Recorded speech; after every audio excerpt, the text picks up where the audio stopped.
I want to lead into our next featured presentation, short presentation for the Sectorial Change Day. And it's going to be focusing on empowering the voice of youth in creative strategy thinking. Ahdri Zhina Mandiela needs no introduction to anyone, hopefully in this room. If you don't know who Ahdri is, no man, if you know who Ahdri is. Ahdri was very instrumental in the creation of Be Current, one of the Black theater spaces in the city that has worked with mentorship with youth, in theater productions, in poems, in so many ways. But the project Black Stage Canada is a check-in with poet and theater artist Ahdri Zhina Mandiela, where young Black artists and arts workers connect on a national scope about self-definitions, demographics, current work, innovating the platforms, changes they need, and their futures past the glass windows of accessibility into Canada's performance scenes. Welcome, Ahdri. Just as an intro for folks, Black Stage Canada is really a movement I'm trying to kickstart around young people essentially getting their foot in the door inside the art industry, particularly and specifically surrounding live performance, and especially generating or starting out from theater. And the young woman in the reel there just talked about theater and her experience training in theater here, and it's a situation that is very, very closed and hardly talked about, and certainly one that needs to be addressed from the angle of IBPOC folks, making sure that they get their voices heard, their faces seen, their stories told, their works in the field across art sectors as we need it, and I say Black Stage Canada is a cultural shift in the making, and I see it's one that will say have young people pushing past barriers which have limited their work choices as artists and arts workers in Canada's live performance scene. For me, it's time for young people to get that foot in the door and beyond. Black Stage is about reframing the narrative on Black arts and culture and rebuilding respect for how our stories are told. I mean, who tells them and where. You're talking about the venues and who's working in all of these venues, etc. I have two people with me. Maybe I'll intro the folks and then I'll log out and come back in again. Okay. Because with me are two young folks I've worked with. Kara Escott, I worked with in Be Current from years back as part of the Raise and Training program, Raising the Sun at Be Current. And Kara has been working in different ways after leaving Be Current. Kara is at this point a freelance cultural producer based in Toronto, and she's been shaping multidisciplinary art spaces for the past 10 years. I love this about the legacy of Be Current and the work that went through that space. Kara's work focuses on highlighting storytellers of all forms who help communities gain a deeper understanding of place and cultural history. She's collaborating with several artists, cultural workers, and communities to develop long-term and sustainable cultural plans. And right now, her work is centered in the preservation of public cultural histories through intergenerational changes, oral storytelling, and relationship building. And I specifically asked Kara to come and chat with us today because Kara is connected with a group of young peoples in North Buxton, Ontario, call themselves BNGs, Buxton Next Generation, and I wanted Kara to chat a bit about that, so we'll get to that a little further on. And also with me is Mohammed Ahmed, AKA Mo. Mo is one of my students from the National Theater School currently. He's a writer, performer, he says, for whatever that definition is worth. And Mo's from Millwoods on the south side of Edmonton. He's finishing up his final year at National Theater School. And actually, Mo just is part of a production, their final production, major production, which opened a couple of nights ago in Montreal. And I really wanted Mo on here because a while back, Mo shared with myself and his class a piece of poetry that just blew open for me the need for this movement. Cara, let's start with you. North Buxton, very, very important neighborhood. Tell us about your experience so far with working with Audrey, and also about this concept of like empowering the voice of youth to think creatively through strategies and strategy thinking in the arts. Yes, thank you for having me. And Audrey, Zhina Mandiela is a mentor of mine, and definitely somebody who gave me my first point of grounding, is how I describe it in my work. So a very special, foundational person in terms of my thinking of how do we have a space that feels that we can express ourselves. I think what has been interesting with my relationship, basically with Audrey, then spawned a bunch of relationships from working with Be Current and Audrey.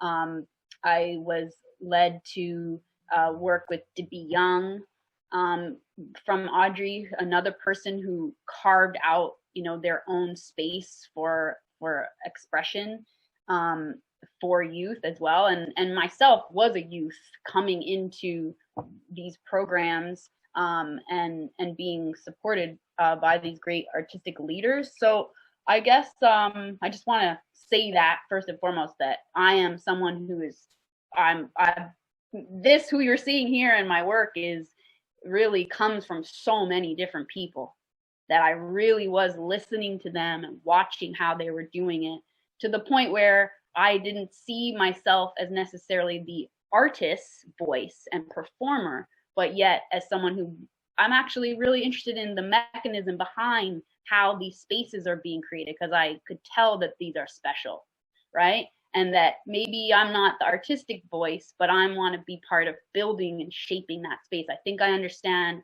what care is needed to make that space happen. And so my work after that has been, I think, really about connecting with spaces that are ones of autonomy by marginalized groups of people. In doing a lot of work in Toronto, working in solidarity with a lot of Black communities as a non-Black person.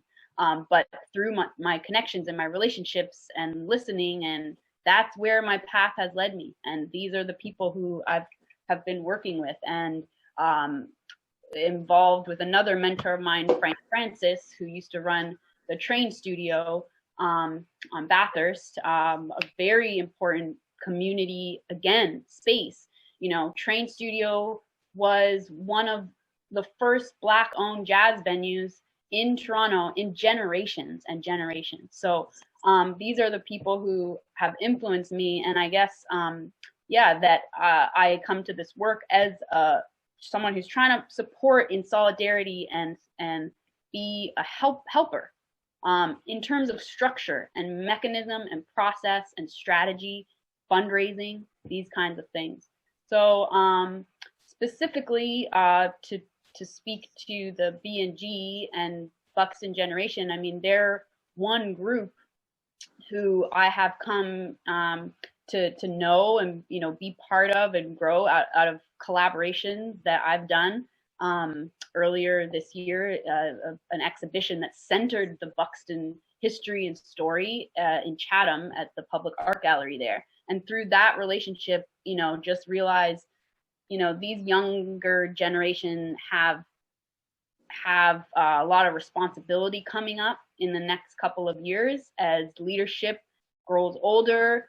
We're talking about a community that has a rich history of cultural production and running a museum about Black Canadian history and the stories of the Underground Railroad, and they keep this history going through cultural means. A huge celebration annually, called the Buxton Homecoming. And so the role of these young people, the Buxton Next Generation, is really about interpreting that old work. Again, kind of my practice, how have the older people been structuring these systems of cultural production, and how are we gonna continue that in our own way, in a new way, but also respecting how things have been done. And so basically, I've just been, again, trying to offer the skills that I have in terms of fundraising, making connections, strategizing, listening, and trying to make that happen, trying to carve out these spaces of the next wave of Buxton culture specifically. Yeah, thank you, Kara. I think as part of a movement going forward, our intergenerational connections is key, because again, we always know we stand on the shoulders, and so moving forward, I definitively would love to instigate within the young generations the whole notion of not only keeping those connections, but as we make forward connections with the cultural institutions, with the inter among groups, small groups and small companies at all levels. And for me, especially too, and this is one of the reasons I'm even focusing on Buxton Next Generation folks right now, is the whole dissonance and disparities between rural and urban operating. We have to really mitigate that, and so that people aren't moving from their homes in rural areas, or just staying in their homes in rural areas, gawking at what's happening in these cultural hotspots in the urban areas. We have to change those. We have to make it important that where you are is in itself important, so getting our foot in those doors is about everywhere, not just in the major centers, And talking about major center, I want to talk to Mo with respect to where he's at with training around within this National Theater School complex, because it's the whole and particularly addressing anti-Black racism in the institutions. It's extremely complicated when you're inside and when you're out, and I've been both. I've had experiences that will just go, I really shouldn't walk in here again. I didn't feel welcome, but hey, how is this gonna change, unless we actually get up in there and say, hey, we are here. So Mo, maybe a little chat about how you're doing there at NTS. How's it for you? Yeah, for sure. NTS is good right now. NTS is good right now for the most part. There's obviously, the story goes a lot deeper than that. Being here for almost 3 years now. Last year there was a big change in waves just happening socially at the school, and as you know, Audrey, our class protested against the school, and it became quite dramatic and led to quite a few changes and a lot of shifted class dynamics. But I think the school has gotten better. They're listening to us more, and I think especially over this past summer with all the things that have happened since June, and I'm sure we're all aware of those events. People are this school couldn't move forward, especially with Black people in their classes, acknowledging shit that's going on. And so we've come back to the school now this year with an environment that is, trying their hardest, and the effort is seen 100%. And it's getting to such a better place. It's preparing itself for the future generations already, because I think like some of the people in my class and maybe the year under us, but we've already gone through the shit. We've already, you know, we bit some bullets, and there were years before us that bit even harder bullets, you know, like harder bullets than what we've taken. But it seems to be getting easier and easier every year. And like even just the fact that, yo, Audrey, like you were there to like be a part of our process, like that was something I had never experienced before. To have just like a Black person like that really in our spaces helping us create and like just being chill, you know. Yeah, there's a lot of boundary breaking that comes with this, like being yourself. I hear that. And how's it going with the production that just opened, directed by Mike Payette, and folks may know Mike, one of the young Black directors, you know, making great waves around. How's that going? It's good, yo. It's a dream come true in a way, because in this world right now, like this shit ain't supposed to be happening. Like we're performing with our masks on, everything, and like none of it feels quite real, to be honest. Like we're having like the work that we would have usually done. What am I really trying to say here? Is good. The production is good, but it's not taking place how I expected it to. And we're making so many adjustments literally all the time. It's weird to be compromising everything that you loved so much that brought you to this point all the time. And everything is changing. Nothing is the same.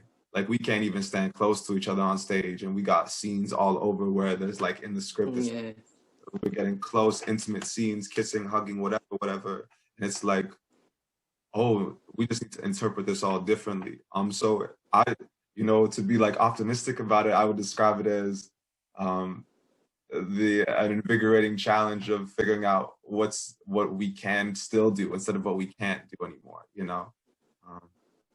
But it's been good. It's been ultimately good, and we're almost done. We got 2 more shows. Nice.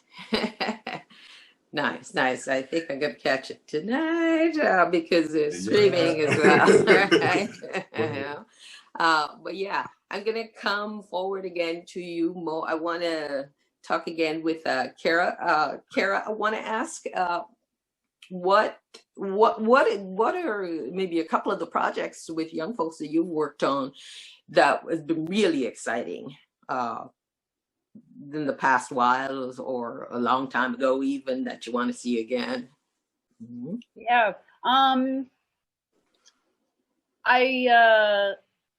Okay, I'll do one old one and maybe a newer one.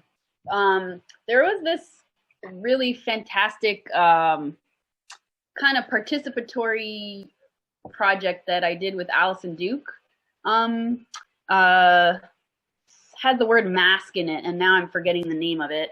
But essentially, it was working with a group of racialized youth in Toronto who were interested in filmmaking, and basically a filmmaking workshop over the course of, I would say, 4 or 5 months. We worked together, and the results of that were very, I mean, I still talk to, that was like 2006 or something, 2007. Like it was a while ago, and we still keep in touch with those, you know, some of the people who were involved in that. And we created a collective documentary together.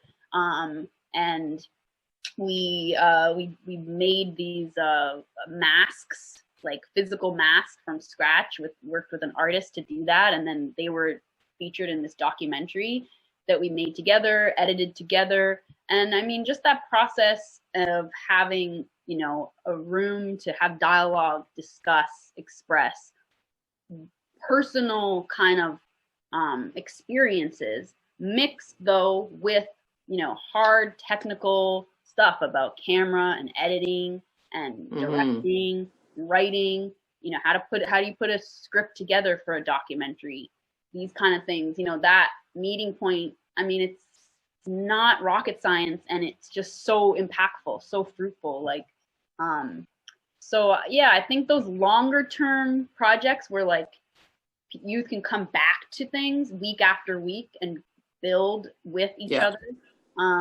It was free too, because these were, we were working in a neighborhood that was like a low income kind of neighborhood. So the program was free, which I think that also really helps for the younger generations.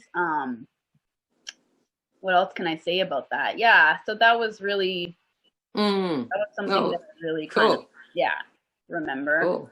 And then like a newer one in, I guess, like would be Buxton, and just seeing how there's like really little kids, like 2, 3, 4 years old, to people in their early 20s who are interested in like singing, for example. And right now there's no formal like structures of workshops and programming and stuff like that, but it's all very informal. There are elders in the community who have led church choir for decades, and the young people are learning from them songs and music, and just having that space to work with older people to learn a cultural practice. And I think that's sort of what we're hoping to expand on those organic spaces that are already existing there, and just build on them, make them a bit more formalized, make them more sustainable, as the gentleman before, Kevin, was talking about, and maybe formalize it a bit more. Sweet.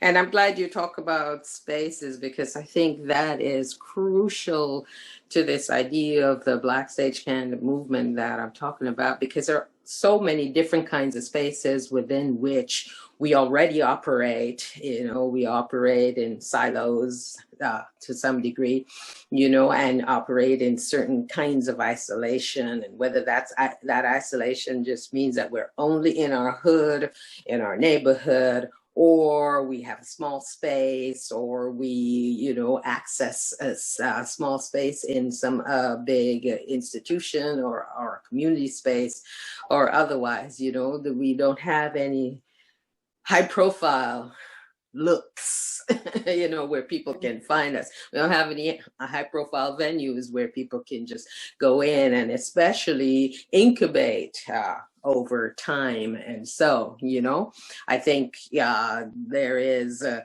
NIA Center who is on, within the city here, who is trying to really put together that kind of spacing. But I think that is something that needs to happen all over the place. We should have a center or several centers, and then we should have all the small spaces being able to connect. One of the things that I also envision within this movement is the kind of digital space that we may not have started to think about yet, that's going to connect us nationally all the time and on so many different levels, whether it's cross mediums, or as in art mediums, disciplines, and have people be able to do all kinds of things online with each other, and I'm talking about going beyond Facebook and Instagram and those kind of places.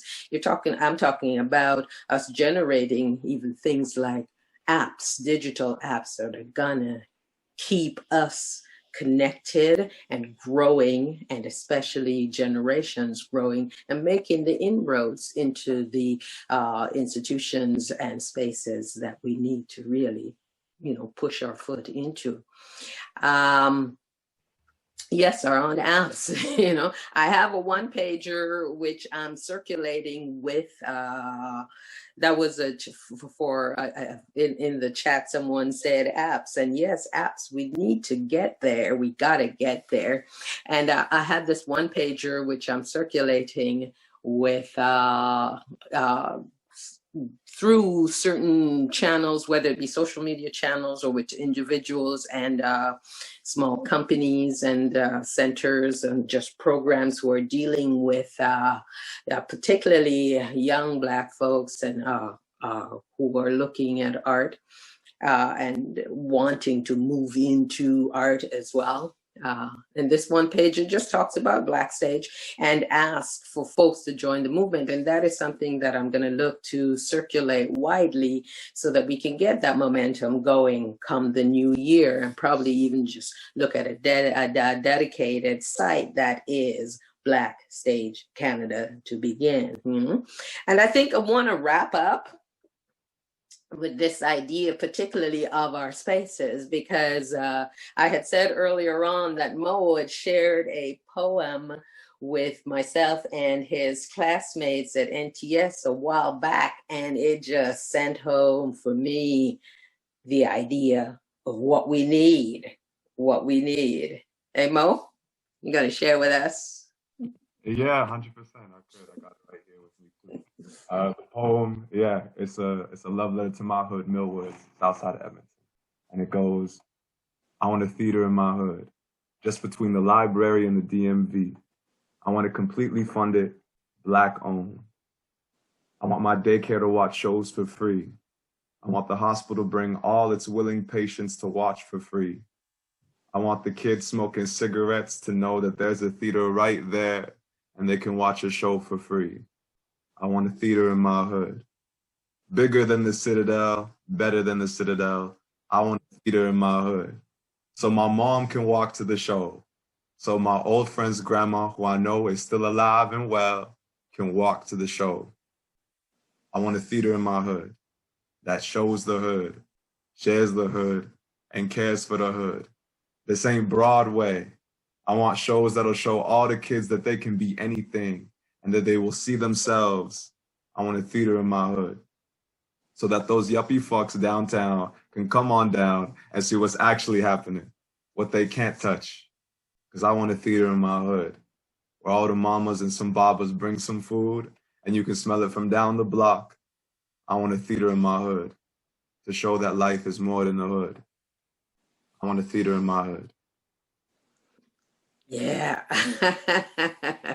we all do. We all do. Give thanks, Mo. Give thanks. Thanks for joining us and break legs tonight and all the other nights that the show is on at NTS. All right, you take care, and I'm going to see you soon.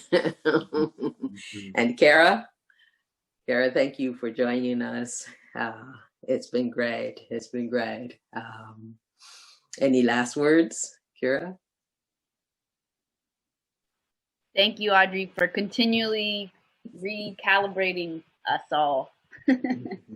Sweet. Thank you. And Kevin just put out, if there are any questions from folks who are tuning in, please go ahead, either in the chat or live as we are. Anything I can answer. I know one of the young people who returned the one pager who is interested in the Black Stage Canada movement, Jelani Ellis. I think you may still be with us. Thanks for returning stuff so early. And thanks to all the folks who have been tuning in. Yes. No, go ahead. Yeah, no, I'm just saying, look forward to the Black Stage Canada movement because it's going to happen and it's going to grow. Thank you so much, Audrey. I mean, having worked with you, having connected in so many ways, in so many spaces, it is a pleasure that you're also thinking about amplifying the voice of Black youth as the future. We're at the end of the conference, but I want to also just say, Jelani, Father, I'm going to talk about things. So I do believe in talking about connective histories around spaces, as Supam was about influencing and impacting artists and IBPOC artists and arts organizations in many ways. Jelani, Father used to assess me in a poetry and drama and Jamaica festival, a long time. Right, but so I love the connection because Jelani and I also, we brought through CCAN Network, brought Jelani to the Carifesta Festival in the Caribbean last year. So the importance of amplification of voices, as in what Charles de France mentioned in his lecture yesterday about the Afrofuture, right? That we're thinking about the connectivity of the past and the present and moving that forward for the future generations. The same way that Moise wants a theater in his hood. We want more than one space. We heard yesterday in the cultural spaces conversation that we're amplifying spaces across Toronto as cultural spaces for Black arts. And so we want theaters, we want many aspects of the work that we do in those particular spaces. And we want for them to be reflective of the work that we do. That is sometimes not about separating disciplines, which is a very US-centric concept. Is that for us in the Black arts expressions, it's the amalgam of expressions in the ways in which we create. The theater artist is thinking about the one who got dance and the way I got dance and the poetry involved in the writing, and then talk to the person in the scene, and then can make a few things and do a few drawing that becomes the set. And we think about it in a more interdisciplinary way because that's just how it is expressed in our cultures. Always. Right? We go back to the conversation around how we document and how we amplify space, and we see you doing it here with allowing youth to be at the forefront of the amplification of what it means for a creative practice moving forward, and also understanding the impact of those who have helped to build spaces and build places. We understand, and to end, we understand the context of what it means as Black artists to understand discrimination and harassment. We understand the idea of erasure. And so I'm really excited as we end this conference that you are not just curious about the amplification of those who have contributed, but how we take the baton, and as I said earlier, pass the baton to those, and so they can start their own races in understanding of the races that has been happening before. Because what? As Bob Marley said, as I played yesterday, them I got tired for see with face. Yeah. Can't get me out of the race. Right? I want to channel all those things as we move this conversation forward, that we are still here, we are present, we've been creating in Toronto, we've been creating in ways across this country, that the history and the documenting and the presence that we've contributed to what is Canadian culture needs to be understood contextually, in the larger understanding of what it means to be a community.